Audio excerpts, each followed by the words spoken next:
Gloria a Dios, aleluya, que Dios me les bendiga, queridos hermanos, queridos amigos. Gracias al Señor podemos estar una vez más aquí con ustedes en este estudio bíblico de acontecimientos futuros, ya el número 8. Si aún no has visto los otros videos de acontecimientos futuros, pues te invitamos para los que los puedas leer, ya que hay información valiosa, ¿verdad?, en este libro de Apocalipsis que estamos estudiando, y así poco a poco, ¿verdad?, y la secuencia. Estamos estudiando las 7 iglesias del Apocalipsis y luego estaremos estudiando completamente el libro de Apocalipsis. Ya hemos estudiado la iglesia de Éfeso, la iglesia de Esmirna, la iglesia de Pérgamo, la iglesia de Tiatira, la iglesia de Sardis, la iglesia de Filadelfia, y esta es la última iglesia, la iglesia de Laodicea, la cual vamos a estar estudiando hoy. Gloria a Dios. La misma se encuentra en el libro de Apocalipsis, capítulo 3, versículo del 14 al 22. Te invitamos a buscar tu Biblia para que juntos podamos aprender de lo que Dios quiere hablar a nuestras vidas. Amén. Gloria a Dios.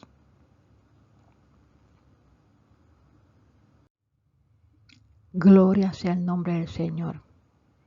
Vamos a hacer la oración, ¿verdad? Y pedir disculpas, ya que la cámara pues no está funcionando hoy. No sé qué le habrá pasado, pero ya he hecho el intento de prenderla y no puede. Pero vamos a dar el estudio en el nombre del Señor. Aleluya. Y vamos a orar para que Dios bendiga, ¿verdad? Su santa palabra ya está bendita, pero para que bendiga el estudio y todo lo que se va a hacer aquí en el nombre de Jesús. Gracias, Padre. Gracias por tu palabra. Gracias por dejarnos tu palabra. Ya está sagrada. Escrituras ya están benditas, Señor, porque son palabras tuyas. Tus palabras son verdad, tus palabras son vida, tus palabras son alimento para nuestras almas, Señor. Y te damos las gracias, Padre, por permitirnos, Señor, que tu alimento, Padre, tú lo hayas dejado para nosotros, para que alimentemos nuestras almas con tu palabra. Oh, Padre, que podamos permanecer a la luz de tu evangelio vivo, Señor, lleno de tu Espíritu Santo, lleno del conocimiento de tu palabra, Señor. Y para que todas aquellas personas, Dios mío, que aún no te hayan conocido, Señor, o para aquellas personas que se hayan apartado, Padre, hoy puedan conocerte a ti, mi Dios, el único Dios verdadero, que tú eres el camino, que tú eres la verdad y que tú eres la vida, Señor. Dios mío, somos instrumentos tuyos, instrumentos en tus manos, somos barro en tus manos, tú eres el alfarero. Señor, esta palabra es tu palabra, Señor. Permite que sea llevada, Señor, y que nuestros oídos estén abiertos, que nuestros corazones estén abiertos, Padre, a lo que tú tienes que decir acerca de tu palabra, acerca de aleluya, este segmento de tu palabra, Padre. Te damos a ti la gloria, Señor, siempre, porque solo tú eres digno de merecerla. En el nombre poderoso de Jesús. Amén. Y vamos a estar estudiando, ¿verdad? Como ya dijimos, la iglesia de Laodicea. Laodicea, derechos humanos. Derechos humanos sabemos que son los derechos que tienen las personas, ¿verdad? Como el derecho a la vida, el derecho a un trato digno y etcétera. Pues vamos a hablar hoy de la iglesia de Laodicea. Dice que es una ciudad de Asia Menor que estaba situada en Frigia. Esta es la última iglesia, ¿verdad? De las 7 iglesias que Jesucristo le dijo a Juan: Juan, escribe estos mensajes a estas iglesias que yo te voy a decir. El mismo Jesucristo es el que envía estos mensajes y Juan es el que escribe estas cartas para ser enviadas a estas 7 iglesias. Esta iglesia la fundó Antíoco II y le puso el nombre de su esposa Laodice. Ella se llamaba Laodice y esta iglesia se llama la Odisea. Esta iglesia era una iglesia muy próspera, una ciudad muy próspera en cuanto al comercio.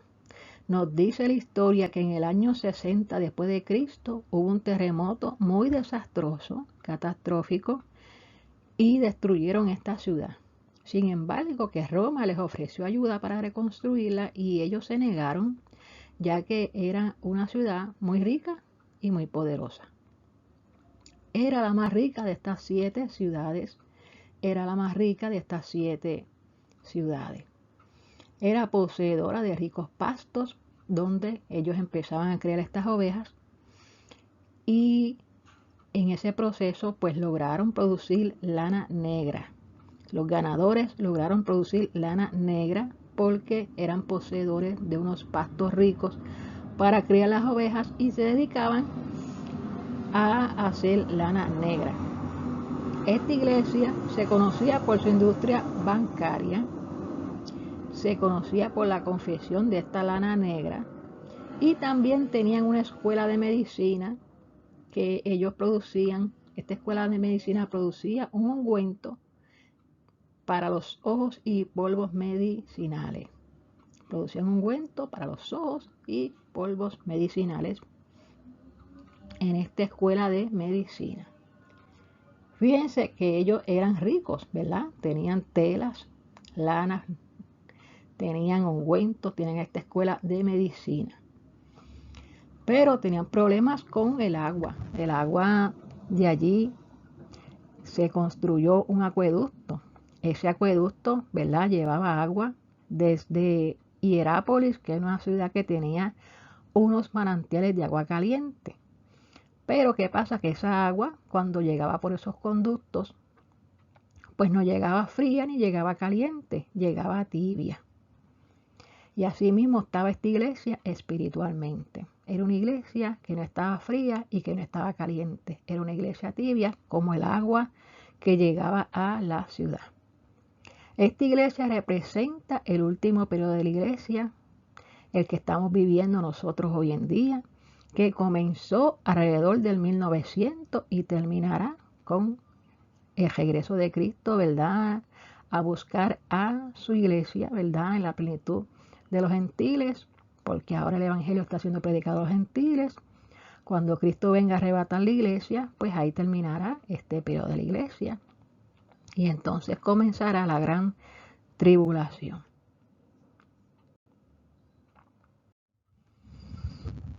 Y comenzamos esta palabra, ¿verdad?, en Apocalipsis 3:14.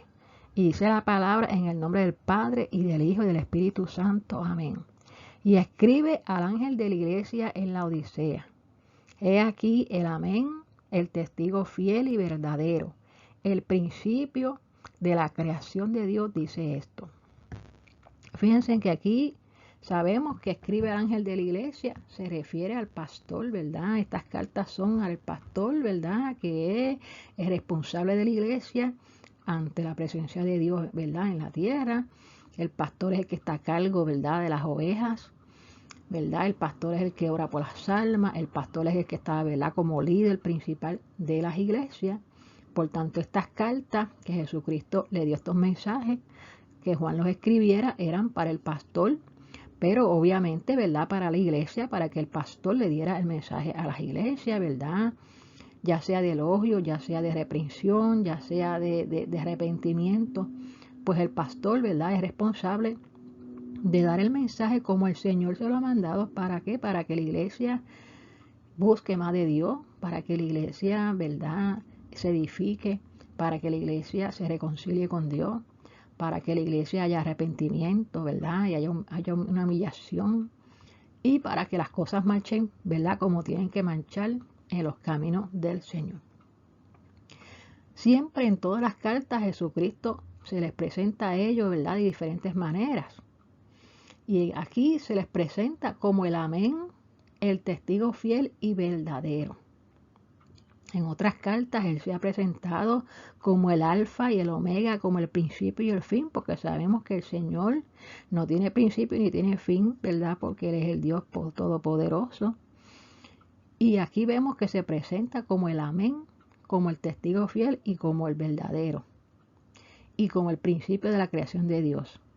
Fíjense que Él está hablando a una iglesia tibia, a una iglesia indiferente a las cosas de Dios, una iglesia que había sacado a Dios de su entorno.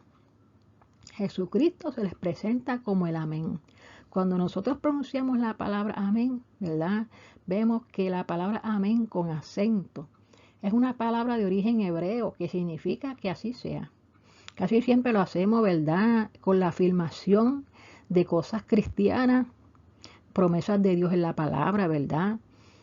Pues nosotros decimos amén, ¿verdad? Afirmando que así sea, que se cumpla, ¿verdad? Como algo que está afirmando, como que algo que está aprobando. Cristo es la verdad de Dios, Cristo es el amén. Cuando decimos amén, estamos diciendo que estamos de acuerdo con lo que se está diciendo, que es verdadero y que es al final de la oración, ¿verdad? Como amén. Jesús es el amén, es el camino, es la verdad, Él es la vida. Amén, ven Señor Jesús, es la última frase que nos da en el Apocalipsis. Amén, ven Señor Jesús. Significa que sí, Señor, ven pronto, ¿verdad? Que así sea. Testigo fiel. Jesucristo es la verdad encarnada, ¿verdad? Sabemos que Él vino a este mundo como testigo que da veracidad de la verdad que Él mismo ha experimentado. A nadie le ha contado las cosas, sino que Él mismo las experimentó. Él vino en carne propia, dejó su trono, su riqueza allá en el cielo y vino aquí, ¿verdad? Hecho carne, el verbo hecho carne, habitó entre nosotros, vimos su gloria, el primogénito, ¿verdad? De los muertos. Él murió y resucitó por nosotros, volvió a tomar vida porque Él mismo fue el que la puso, tomó la llave de la muerte porque Él tiene poder sobre la muerte, tiene poder sobre las enfermedades, tiene poder sobre este mundo, porque Él es el Todopoderoso. Y Él experimentó esa verdad porque Él es la verdad, Él es el camino, Él es la vida.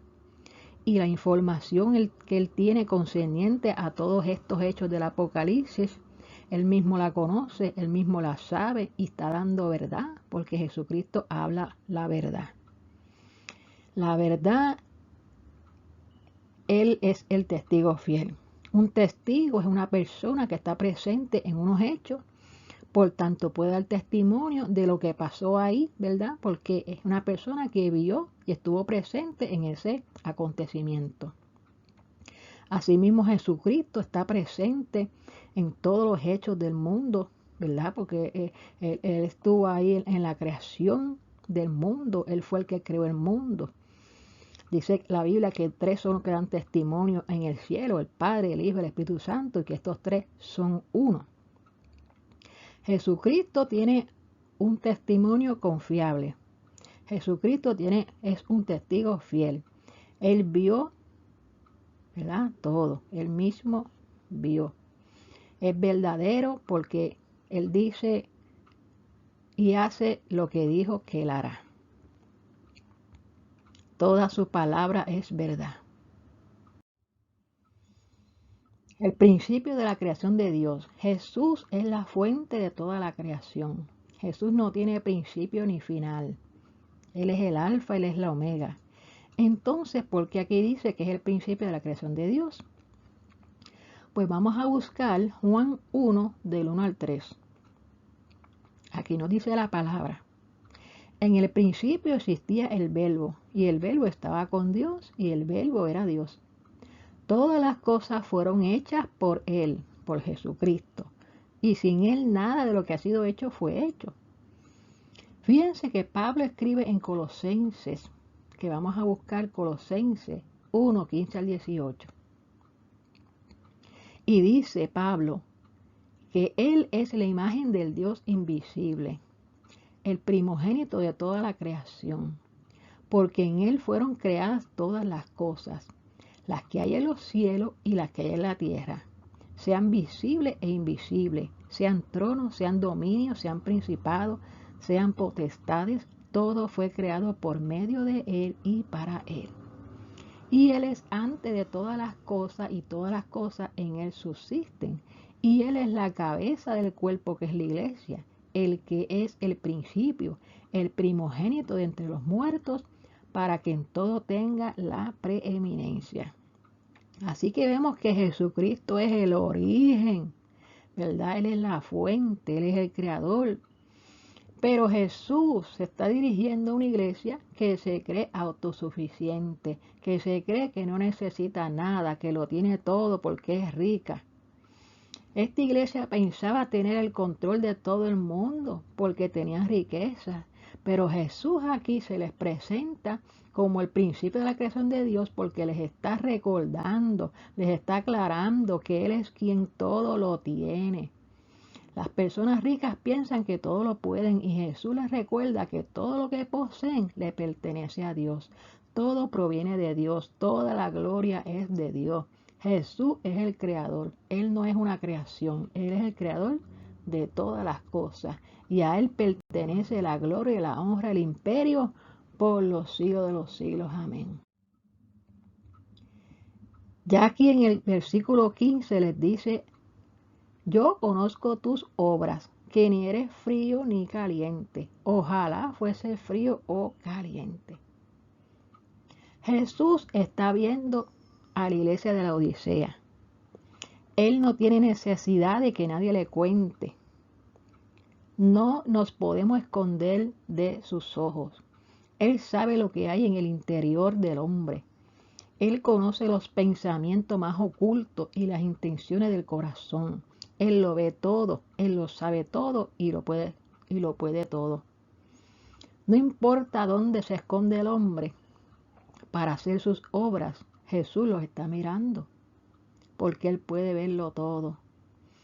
Él puede ver aún en lo profundo de la mar que un hombre se esconda para hacer sus obras. El Señor sabe que tú estás ahí debajo del mar. El Señor puede irte a la luna y de ahí el Señor te está mirando.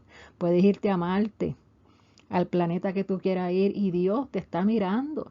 Dios está viendo todo lo que tú estás haciendo. El hombre no se puede esconder de Dios. Se puede esconder de otros hombres, pero de Dios no se puede esconder, porque Dios, el ojo de Dios todo lo puede ver.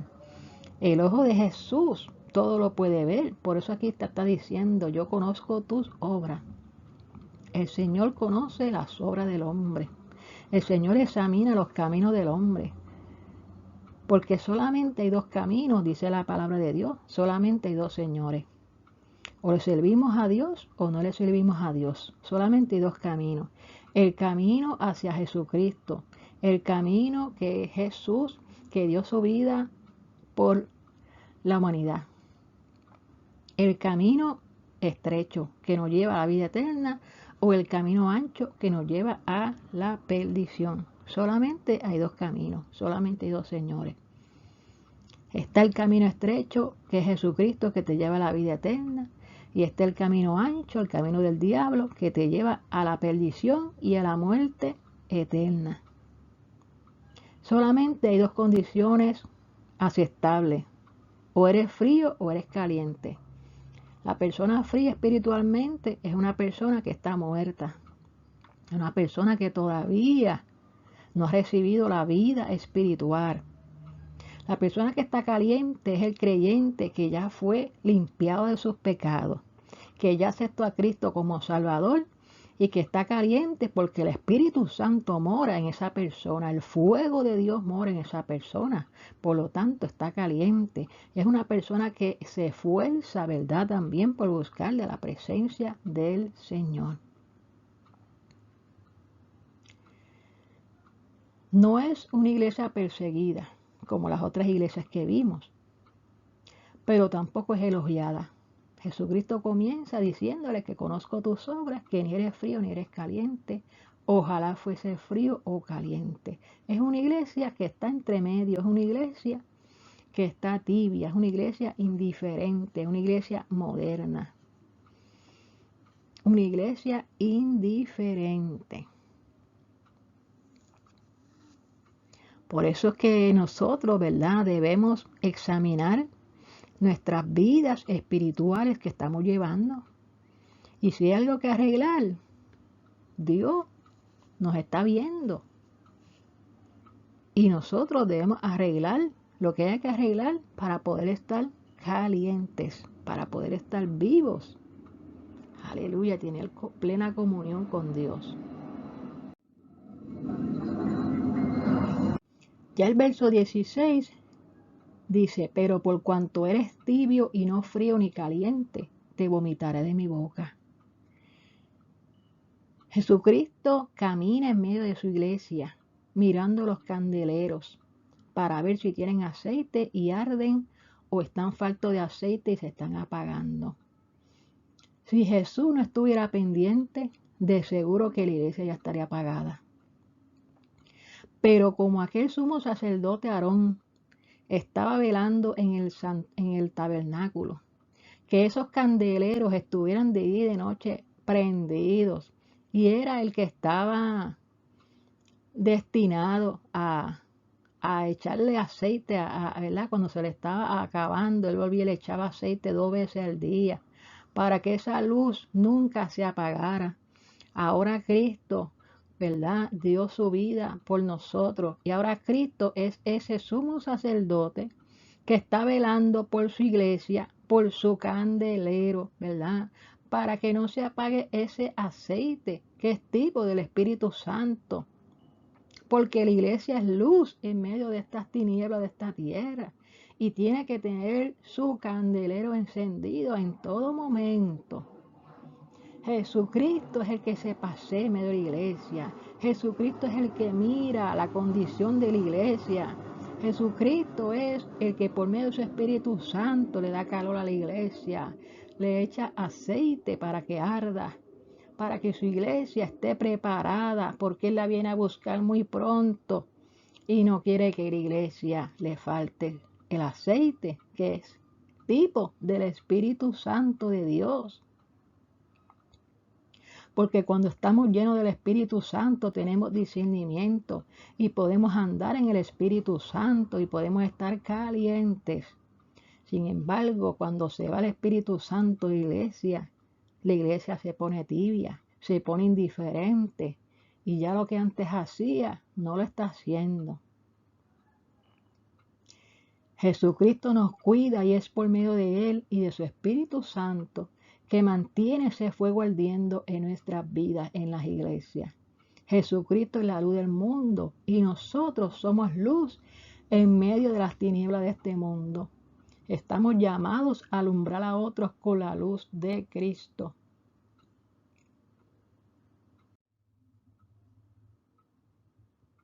Fíjate que Jesucristo le dice a la iglesia, por cuanto no eres frío ni caliente, te vomitaré de mi boca.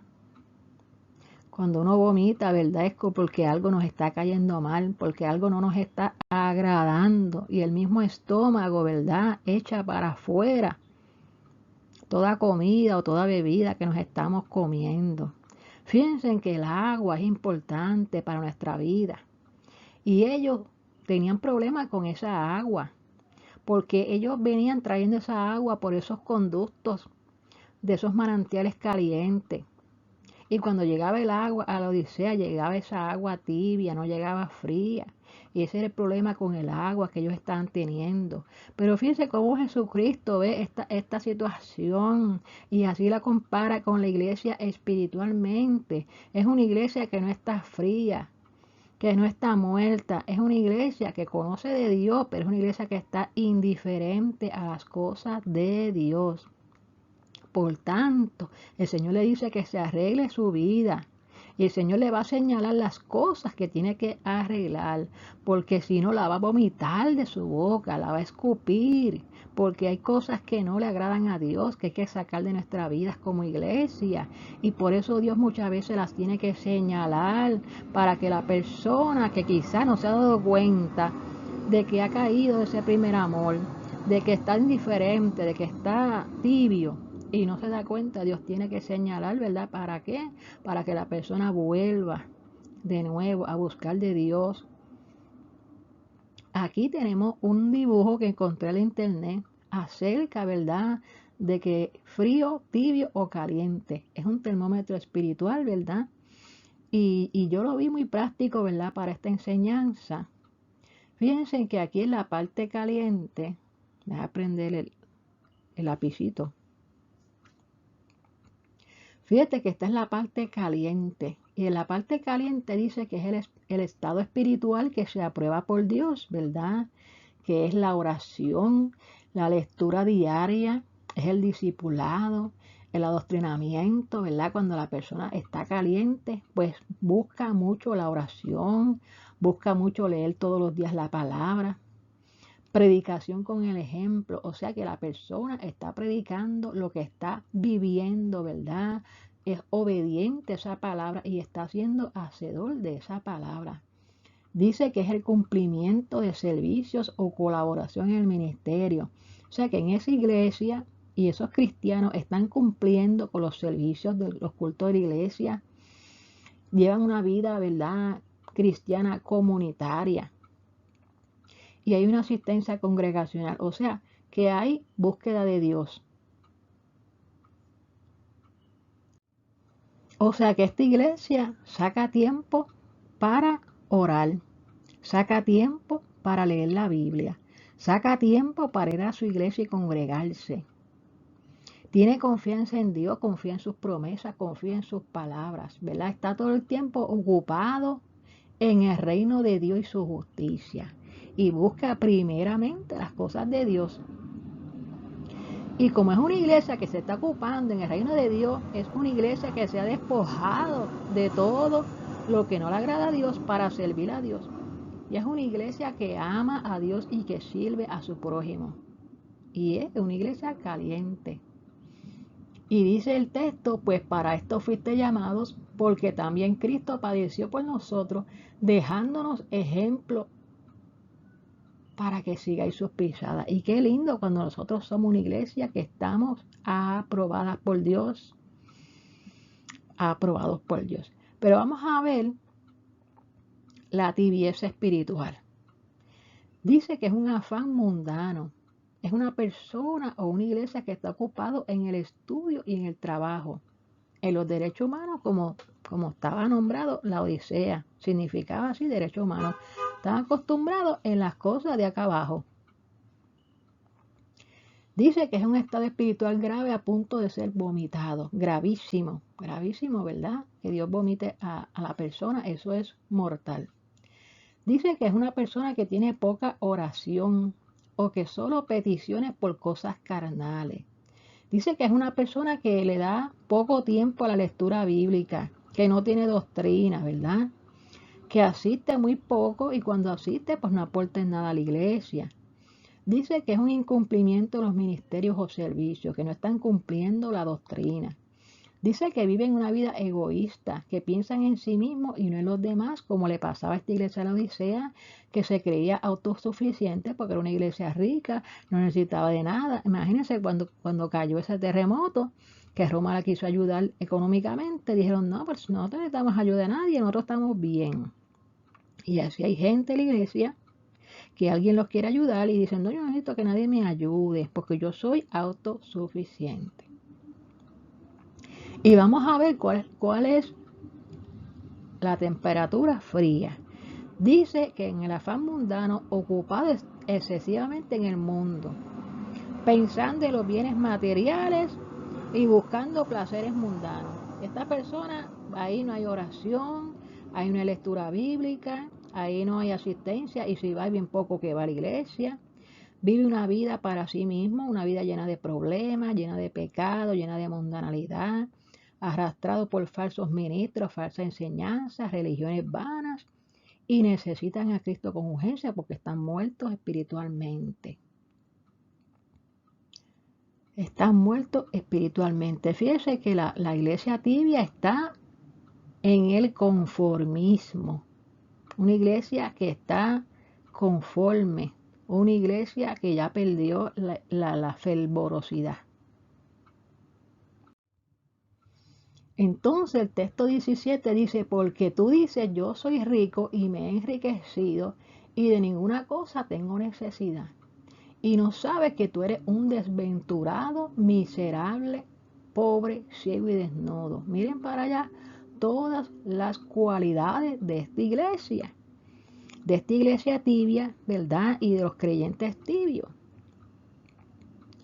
La iglesia pensaba que era rica, me he enriquecido, de ninguna cosa tengo necesidad.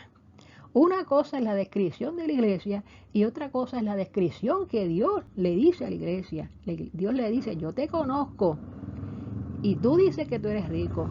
Yo te conozco, tú te has enriquecido, sí, tienes muchas cosas materiales, pero espiritualmente te estás muriendo porque estás tibia y te voy a vomitar de mi boca. Ante mis ojos no estás bien. La iglesia se describe de una manera, pero Jesús sabe y conoce cómo describirla bien. Tenían de todo materialmente, pero espiritualmente se estaban muriendo. Era una iglesia que en vez de predicar a Cristo para salvar las almas, ellas estaban envueltas en todas las obras sociales, habido y por haber, pero habían sacado a Cristo por la puerta para afuera, porque era una iglesia autosuficiente. No necesitaban a Dios para que si ellos eran sabios, ellos tenían escuelas de medicina, ellos tenían medicina, ellos eran sabios, ellos eran ricos, no necesitaban a Dios. Era una iglesia desventurada. Tienen sabiduría para defender sus derechos humanos, pero sin Dios el hombre no es nada. El hombre sin Dios no es nada. El hombre sin Dios está desventurado. No sabe ni para dónde va. Es pobre porque eran indiferentes al Evangelio de Cristo.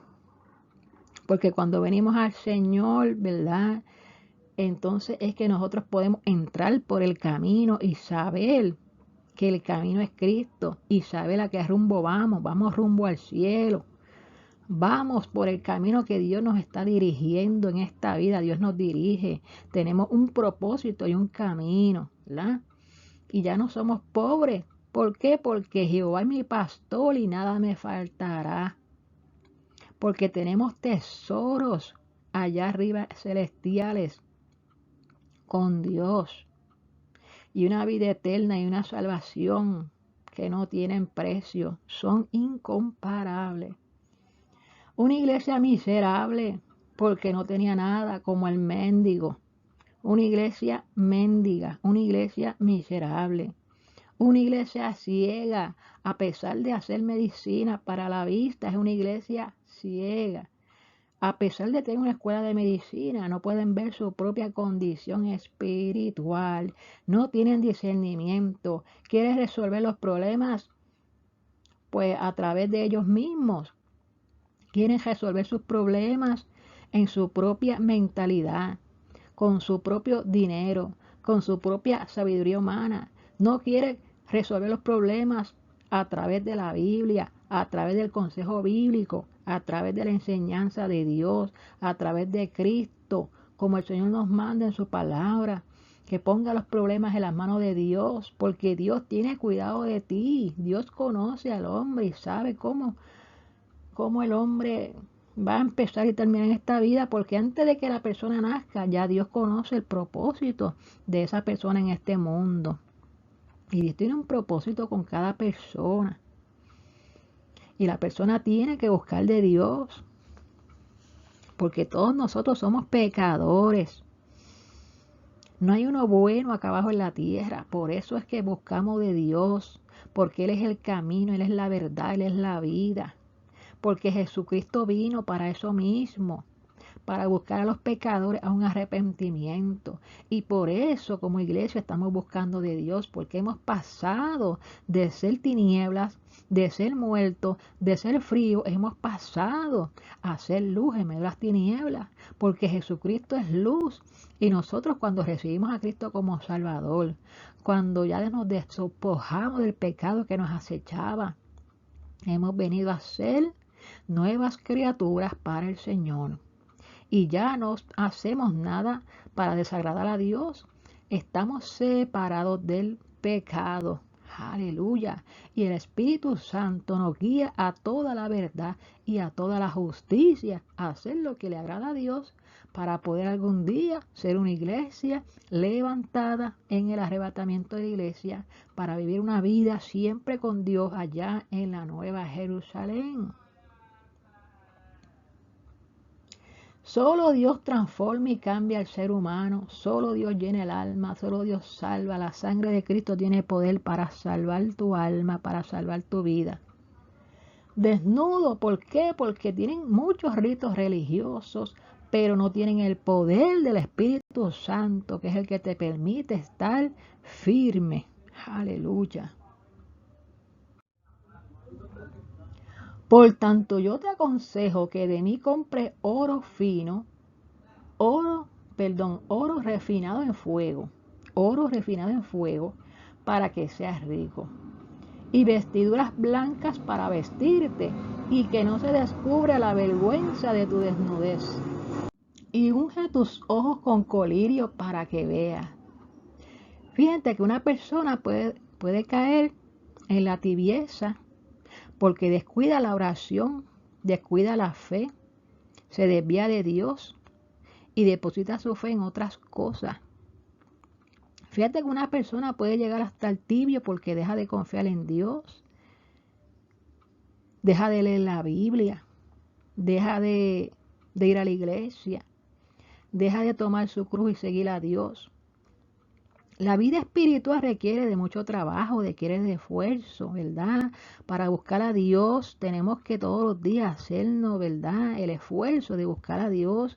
Tenemos que hacer el esfuerzo de leer su palabra, de entender su palabra, de vivirla, de obedecer a Dios, de meditar en la palabra de Dios día y noche. Hay que esforzarse. La Biblia dice, ¿verdad?, que el reino de los cielos es de los valientes, que solamente los valientes lo arrebatan, porque nosotros tenemos que estar firmes en el camino, ¿verdad?, rechazando toda mundanalidad, estando pendientes cuando esos dardos del enemigo vienen a nuestra vida. Nosotros podamos combatirlos a través de la espada del Espíritu y a través, aleluya, de la armadura que tenemos que tener puesta para poder resistir, someternos a Dios para poder resistir al diablo y de nosotros huirá. La Biblia dice en Filipenses 2:11, ocupaos en vuestra salvación con temor y temblor. Hay que fajarse para mantener su alma pura ante los ojos de Dios. Hay que con trabajo y esfuerzo mantenerse firme. Aleluya. Y esto no depende de nosotros, depende de ponernos en las manos de Dios.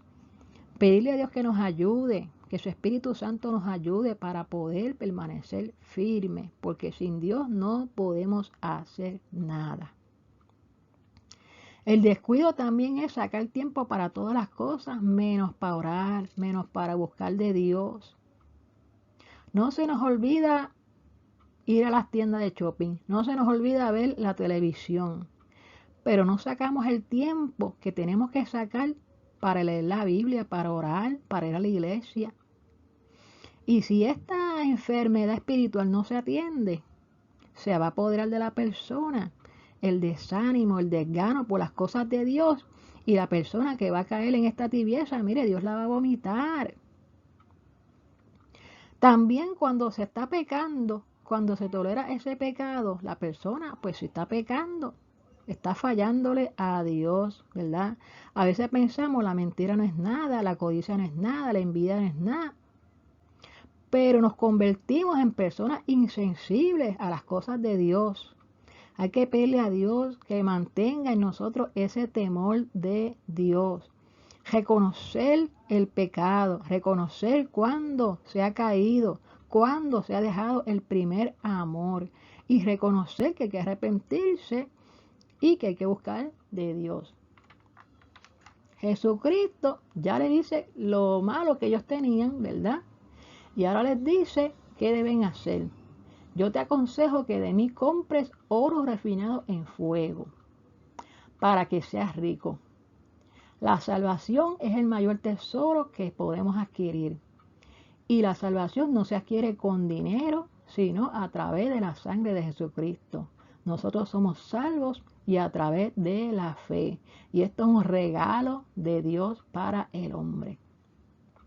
A esta iglesia que todo lo tiene y que todo se sentía autosuficiente, Dios la manda a comprar oro refinado en fuego. Sin dinero se puede obtener la salvación, sin precio, porque ya Cristo pagó ese precio. El fuego quita las impurezas del oro, por eso el Señor les manda a comprar oro refinado de mí, del mismo Cristo. Compren oro refinado en fuego. Aleluya. Y vestiduras blancas para vestirte, porque estaban desnudos espiritualmente. El que se esfuerza en el Señor, Dios lo viste. Dios le entrega unas vestiduras blancas. El Señor dice, al que venciere lo vestiré con vestiduras blancas.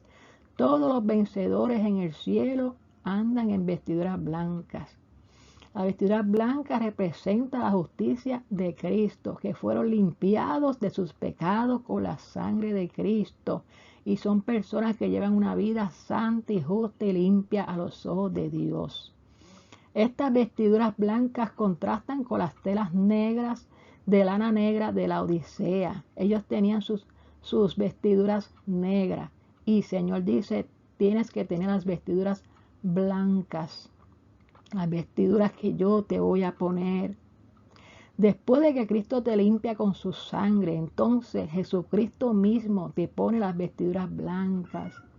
A la iglesia se le concede vestirse de lino fino, limpio y resplandeciente, porque lino fino son las acciones justas de los santos. Los de la iglesia de Sardis que no han manchado sus vestiduras, Dios les promete que van a andar conmigo en vestiduras blancas porque son dignas. Aleluya. Jesús te limpia de todo pecado. Jesús te viste con vestiduras blancas que son representación de la justicia, ¿verdad? De Cristo, que Cristo te limpia con su sangre. Y así debemos estar en esas vestiduras blancas, limpias, sin mancha y sin arrugas. Y unge tus ojos con colirio para que veas. En la escuela de medicina hacían y vendían el colirio, que era un medicamento para los ojos.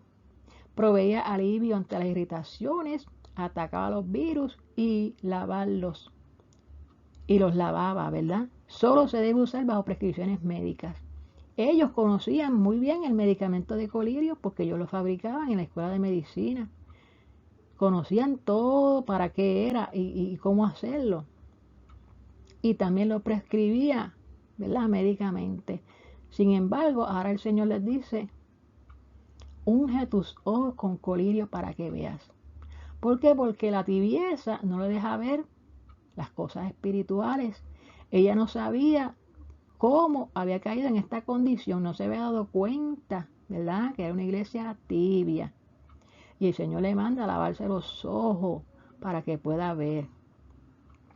Esta iglesia no tiene visión espiritual ni discernimiento, porque solamente las cosas espirituales se pueden discernir espiritualmente, porque son cosas del Espíritu Santo, que se adquiere buscando el rostro de Dios y caminando y andando en el Espíritu Santo.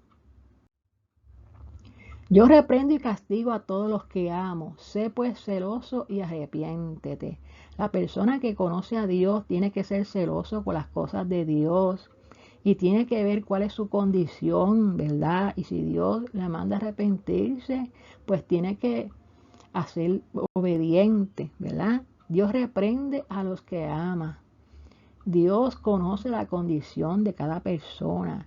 Dios castiga a los que Él ama como un padre, ¿verdad? Le dice a los hijos lo que deben hacer, ¿verdad? Si están haciendo lo malo, pues el padre los reprende y lo castiga para que se enderece a tiempo, porque los ama.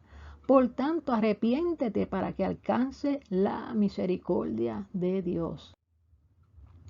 He aquí yo estoy a la puerta y llamo, y si alguno oye mi voz y abre la puerta, entraré a él y cenaré con él y él conmigo.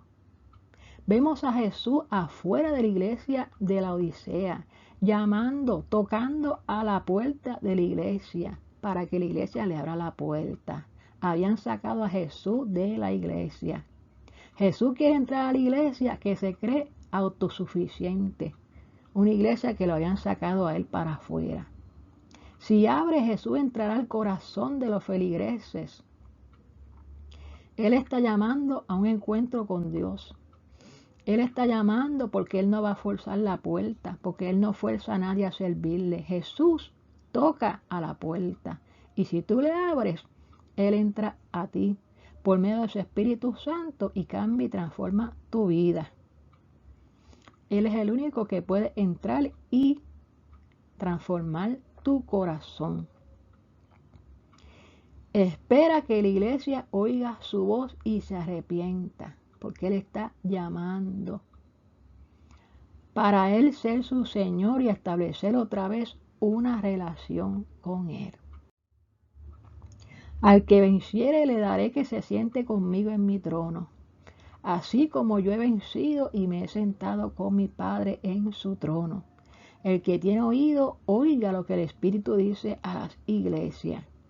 De iglesia mendiga y pobre, desventurada y desnuda, Dios, si se arrepiente, le dará a reinar con Cristo que se siente, ¿verdad? Como Cristo venció en su muerte y resurrección, venció el pecado, venció la muerte, venció al diablo, venció. Y ahora Jesucristo está sentado en el trono de su Padre, reinando en el cielo. Asimismo reinaremos con Él y nos sentaremos con Él. Aleluya, Jesucristo ya acabó su obra en la tierra y ahora nos dejó el Espíritu Santo para que el Espíritu Santo transforme y cambie nuestras vidas. Nosotros también, si somos fieles, tendremos la victoria en Él, porque dice la palabra que somos más que vencedores por medio de Cristo Jesús, quien también venció, y reinaremos con Cristo para siempre en el cielo. Aleluya. Gloria sea el nombre del Señor. En esta hora te invitamos, si no has conocido a Cristo, Él es el camino, Él es la verdad, Él es la vida. Es necesario que vengamos y hagamos cuentas con Él. Él es el que borra nuestros pecados. Él conoce tu vida y tu condición. Y sin embargo, Él toca tu puerta en este día. ¿Para qué? Para que vengas a Él, para Él perdonarte, para Él cambiar tu vida, para Él poner tu nombre en el libro de la vida, para cuando Él venga, tú seas también arrebatado de las nubes del cielo y tú vayas a morar con el Señor. Qué triste morir frío, qué triste morir muerto, qué triste morir sin Dios y sin esperanza. Y qué lindo es cuando tú mueras y tengas al Señor, vas a dormir hasta que el Señor venga a levantar los suyos. Y ya has pasado de muerte a vida. ¿Por qué? Porque ya Jesucristo te dio vida espiritualmente. Y cuando uno se muere, uno duerme. Y cuando despiertes, vas a despertar a la resurrección de los muertos en Cristo, que serán arrebatados en los aires para recibir al Señor y estarán para siempre con Él. Mira qué cambio, ¿verdad? Así que si vas a aceptar al Señor, ¿verdad? Te pedimos que le abras tu corazón al Señor. Repite esta oración. Señor Jesús, en esta hora te doy las gracias por este mensaje. Te pido, Señor, te acepto como Señor y Salvador de mi alma. Reconozco mis pecados. Reconozco que sin ti nada soy. Por favor, Señor, ten misericordia de mi alma y de mi vida. Yo reconozco mis pecados y me arrepiento de todos ellos y te pido que entres a morar en mi corazón. Te abro la puerta para que puedas entrar, Hijo de Dios, y salves mi alma. Sálvame, Señor, límpiame con tu sangre. Escribe mi nombre en el libro de la vida. Te acepto como Señor y Salvador, Señor. Ayúdame a vivir una vida agradable. Ponme vestiduras blancas, vestiduras nuevas, en el nombre poderoso de Jesús. Aleluya. También queremos hacer una oración, ¿verdad? Aquellas personas de que se sienten que están tibias, que se sienten que han caído en desánimo, que han caído, ¿verdad?, en una condición de descuido espiritual. Para que Dios te afirme, para que Dios limpie tus ojos en este día y para que vengas al Señor y el Señor deposite su Santo Espíritu en tu vida. Señor, te damos gracias por este mensaje, por este estudio de este día, Señor. Gracias, Padre, porque tú siempre nos estás mirando nuestra condición. Tú eres el que andes en medio de tu iglesia, Señor. Tú no quieres que ningún candelero se apague, Señor. Tú quieres que siempre estemos encendida nuestra lámpara, llena de tu Espíritu Santo, Señor, para cuando tú vengas, Padre Santo, nuestras lámparas estén llenas de tu presencia, Dios mío. Padre, permite que todos aquellos que han caído, Señor, en el descuido, que han caído en el desánimo, Dios mío, Padre, en esta hora, Señor, tú afirmes sus pasos, tú limpies sus vestiduras, Señor. Padre, seas tú poniendo aceite en sus lámparas, Dios mío, que tu Espíritu Santo sea llenando sus vidas, que tu Espíritu Santo sea limpiando, sea planchando las vestiduras, Dios mío, para que estén sin mancha y sin arrugas, Señor, para que tú tengas una iglesia dispuesta para ti, Señor, Dios mío. Porque tu palabra dice, Señor, que el que esté firme, mire que no caiga. Ayúdanos a todos, Padre, a vivir una vida agradable delante de tus ojos. Ayúdanos, Señor, a no estar como esta iglesia tibia, Señor, sino que estemos calientes, Padre Santo, que como luz y sal en medio de este mundo, Padre, podamos a través de ti, Señor, dar ejemplo a los que no te creen, Señor, que podamos dar un buen testimonio. Oh, Dios mío, que nos falte el aceite sobre nuestras cabezas, Señor. Llena de tu Espíritu Santo, que podamos vivir una vida agradable a ti, Señor, para cuando tú vengas a buscar tu iglesia, estemos preparados, Dios mío, Señor. Y todo te lo pedimos en el nombre de tu Hijo amado Jesucristo. Aleluya, quien viene pronto, quien sana, quien salva, quien bautiza con el Espíritu Santo y fuego. Aleluya, el único Dios, aleluya y Salvador. Gracias te damos, Padre. Bendito Dios, aleluya, amén, aleluya. Que Dios te cuide, que Dios te guarde, mi querido amado y mi querido hermano. Esperamos que hayas recibido esta palabra de parte del Señor. Y que continúes, ¿verdad?, en esta video que se están haciendo, ¿verdad?, para que no te pierdas estas enseñanzas del libro de Apocalipsis. Que Dios me les bendiga a todos, hermanos. Amén. Aleluya.